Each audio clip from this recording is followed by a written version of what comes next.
Hello, everyone. Hello, hello. Welcome to day 24. Excited to be live with you here this morning for 24 days of going live every single day. We are continuing this topic of stewardship, and the next topic we're going to dive in when it comes to what we get to steward is our gifts. So I would love to know, first of all, who has been enjoying watching this live? Type me in the comments. If you're watching replay, type replay, and me if you've been enjoying this. And what are some things that you've taken away from this? Has this series expanded your knowledge on what we get to steward? I'm super curious.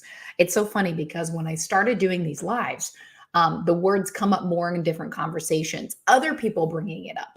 And I'm like, wow, that's actually really funny because I'm going live for 30 days on different aspects of stewardship. So it's always funny to me when always that comes around. But I would love to know like what you're leaning in on, what you're learning, all of the above. So please type it in the comments. I would love to be able to hear because your revelation, what you're learning, could be the thing that somebody watching the replay, watching live needs. So definitely share in the comments, because if we just keep the golden nuggets to ourselves, what's being revealed to ourselves, then that's like buried treasure. Like you're going to bury it. So go share it with other people so they can have a treasure. So share what you are getting so far from the series of stewardship. Love to be able to hear that. But today we're talking about stewarding your gifts, the things that you are gifted at. So if you know that you are gifted at something, type it in the comments. Maybe your gift is organization, it's discipline, it's something athletically, it's math, makeup. I don't know. I mean, there's so many different things that we are gifted at. And so I would love to know, all the people that are following this, listening to this, what are your gifts? If you're listening to a replay of this or on the podcast, feel free to just jot it down for yourself as well. Like, what are the gifts that I've been given? And then take a look at that list and take a moment to be grateful that you have things that you are gifted in and that you get to steward. So when we take that list of things that we're gifted in, because typically there are usually a couple things. And if you can't come up with anything, then we just get to pause this all together, come back to it, and really sit in on that and be like, okay, what am I gifted at? You know, there's so many people that I talk to that don't even know that they're gifted, they're valuable, they're worthy. And it breaks my heart because life has beat them down so much that they don't even know what they're gifted at. And it breaks my heart. So then I'm like, well, let's have a conversation. Let me go fishing and I'm going to go in there and I'm going to cast my line and I'm going to come up with something. I like to tell people I am a treasure seeker. So fisherman, treasure seeker, whatever, but I will go in and I will find something because life is way too short to think that we're not gifted in something, that we're not valuable, that we're not worthy.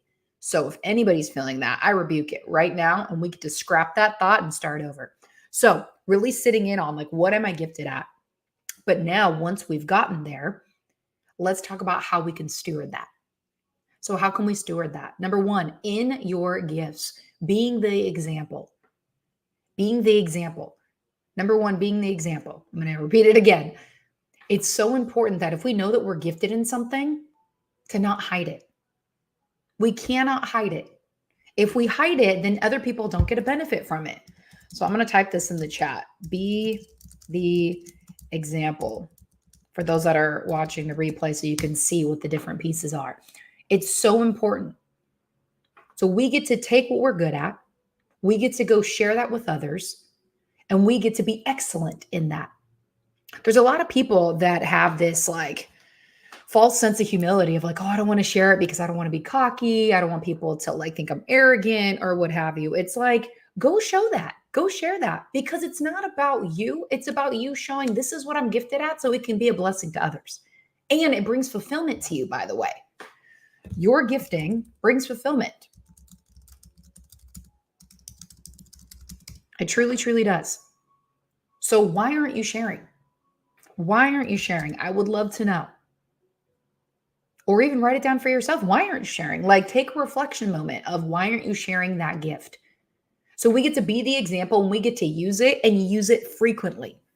Like go out there and find places that need your gift, value your gift.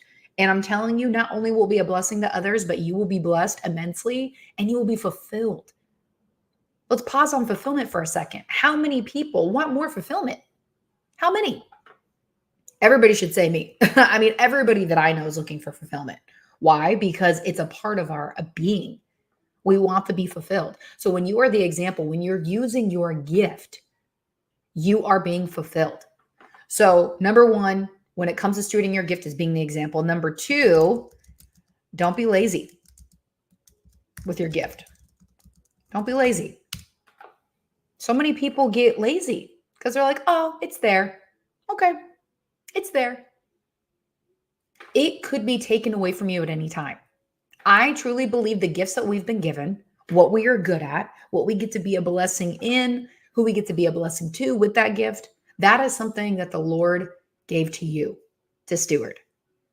So not being lazy is huge. So many people are just like, oh, I'll do it tomorrow. Oh, I don't have time to do it today. You end up making it about you rather than how can I use this gift to go bless somebody and being intentional with it. A lot of people get lazy. A lot of people get lazy. Drives me insane. I was having a conversation the other day with one of the gals that does the front desk at the gym. And you guys know I go to the gym super early. I'm in by like 3:50 and I'm out by like 4:45. Like we are in and out. We are done. And I was having a conversation of talking about trainers. And we're talking about how, like, if you're going to hire somebody to help you or whatnot, when it comes to a dentist, I'm not going to go to a dentist that has like crazy crooked teeth, right? Like their teeth better be on point. I'm not going to go to a makeup artist that has, they don't do makeup very well, in my opinion, right? Like I'm going to go to somebody who is living out that example. Same with the trainer. Same with the trainer. I'm going to go hire a trainer that is fit, that shows me physically, just from what the eye can see, that they can get me in shape. Here's what she said to me. She said, you know what? It's crazy because these days they hire a lot of inclusive trainers. What does that mean? They hire trainers that are overweight to be inclusive to make people feel better. Man, it was 5 o'clock in the morning and I almost lost it. I was like, are you kidding me? Like that irks me to no end. We're going to lower the standard so people feel better rather than being like, wake up, it's time to make a change. Let's do this thing. So they rather have somebody who's not stewarding their body help people steward their body when they are not even doing it themselves. They're not being the example. Now I get there's a lot of different outliers. Like, don't come on here and try to like pitchfork me of like, oh my gosh, well, you don't know my body type. You don't know my genetics. I get there's a lot of outliers. However, we get to call people up, not come down. We get to call people up. And here's the piece. The reason why I feel like people have to do that inclusive stuff is because they want to make people feel better, because the people that are being the example probably aren't doing it in love. They're probably being very harsh, very critical, and it's not done in love a lot of the time. Like that happens a lot. A lot of people aren't doing things in love. So doing your gift in love is important. Let's make that little footnote right there. Make that little footnote. But when she told me that they have to hire a 24-hour fitness inclusive trainers that are overweight to make people feel better, I was like, that is lazy. That is insane. That is people pleasing to its finest, rather than you come into the gym to steward your body and to get better and to get fit and to be healthy. I remember when Planet Fitness first came out and they started offering pizza.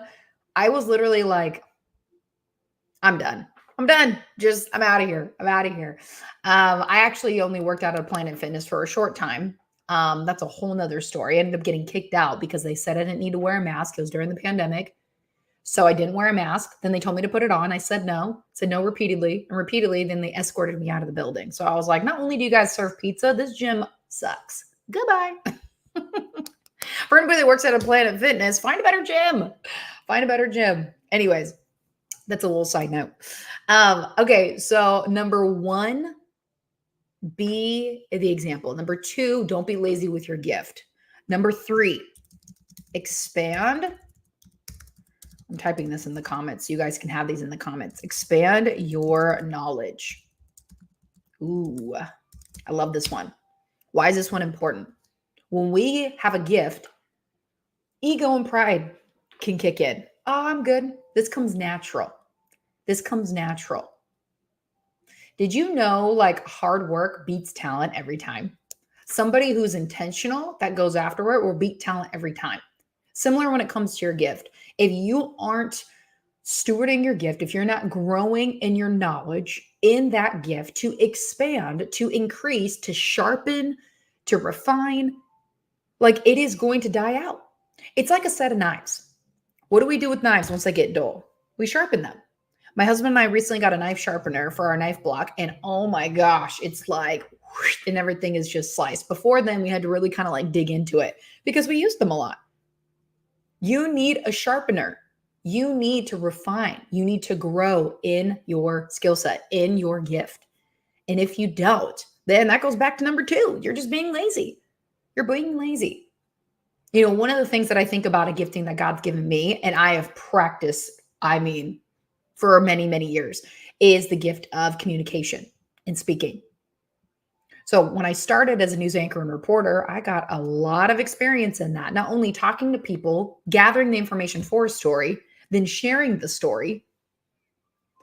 Then outside of that, when I got into network marketing, talking to a lot of people, really understanding where they're at, how I could serve them, got into coaching. How can I package this together to show you this is going to get you to the result that you want?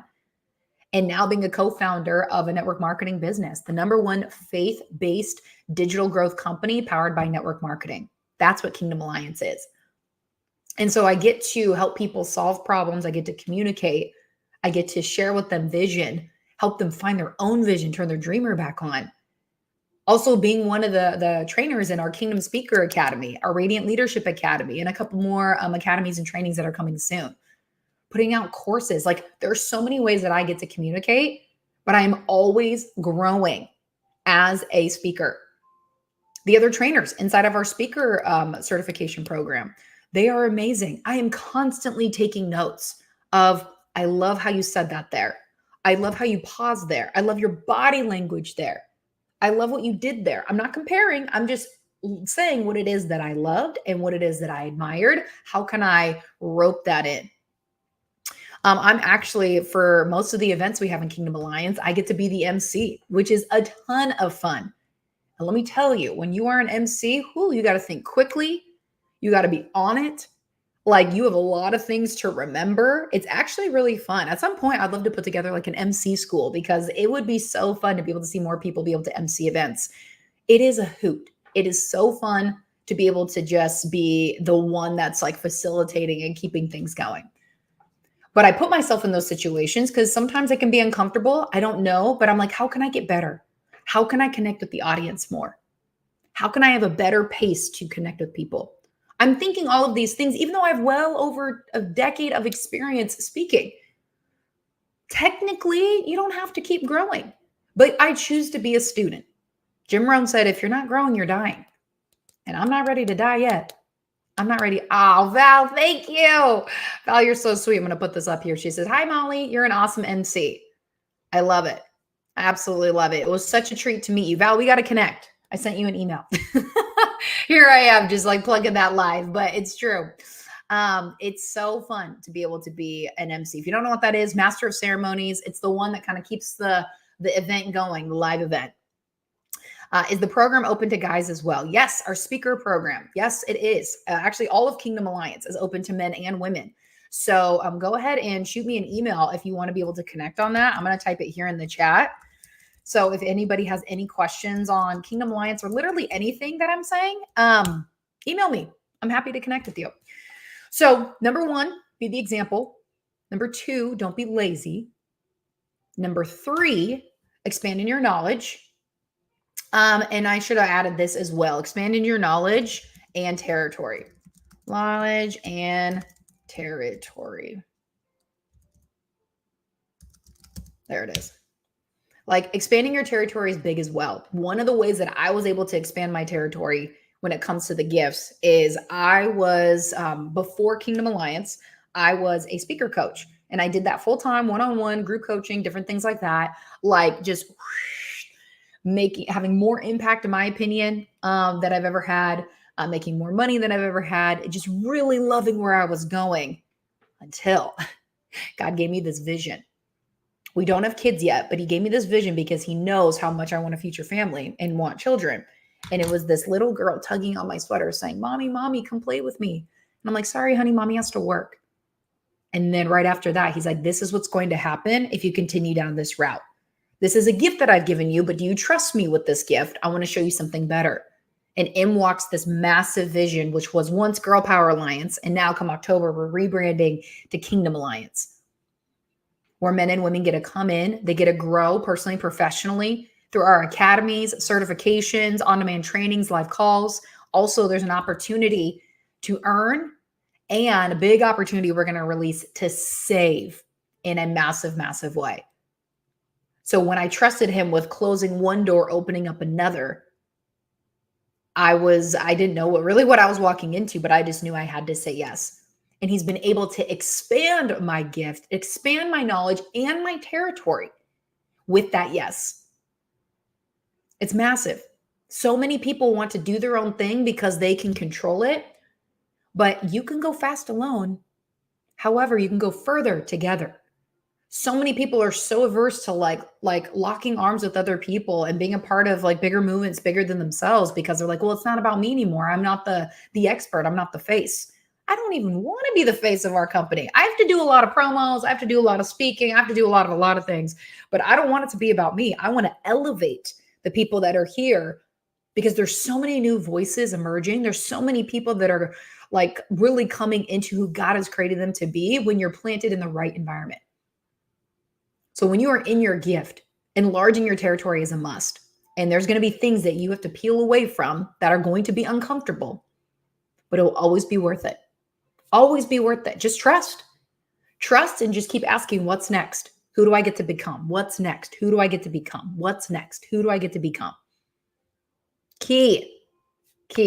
Val, you're so sweet. Oh my gosh, you're making me blush on this.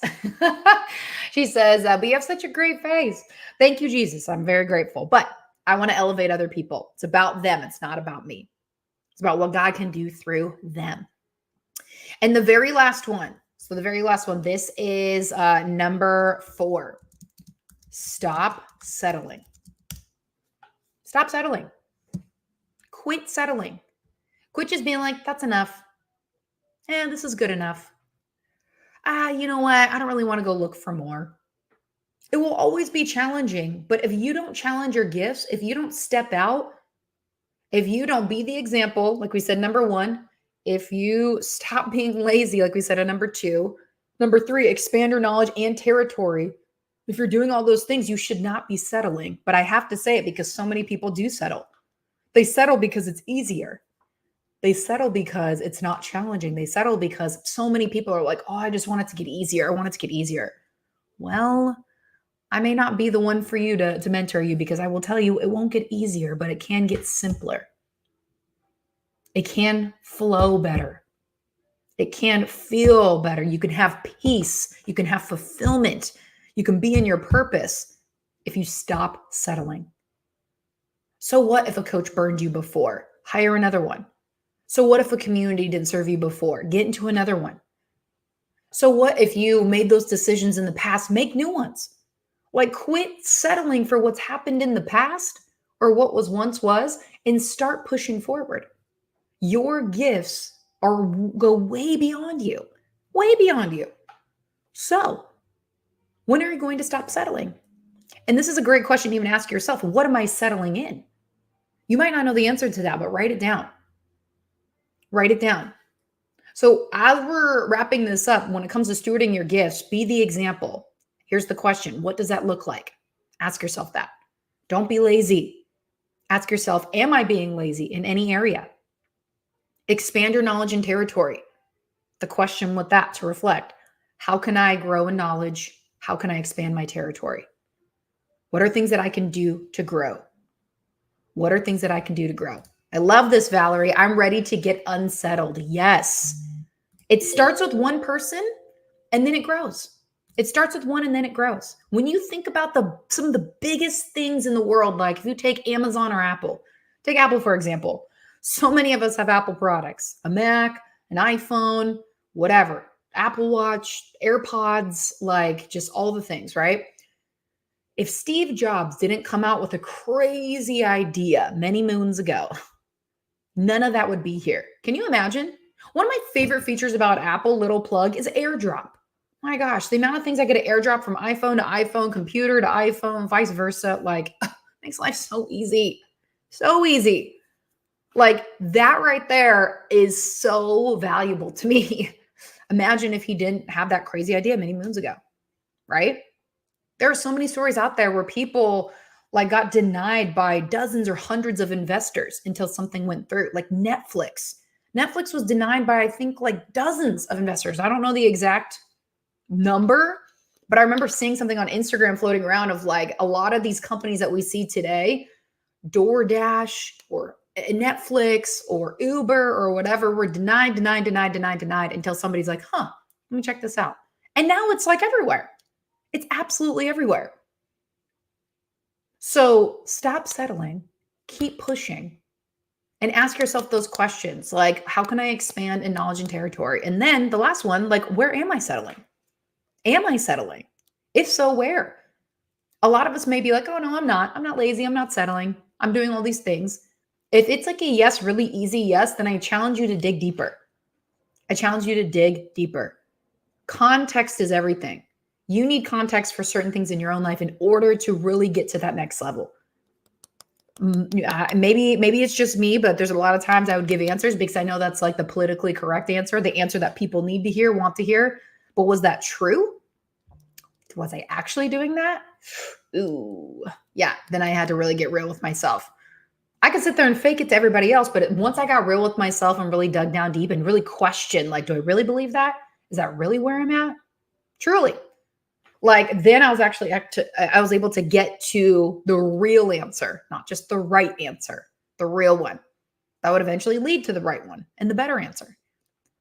So I hope that this helps you. I hope that this is something that is, yeah, helpful. So I'm going to drop all these in the chat so then you can be able to just kind of stew on them, stew in the stewardship, right?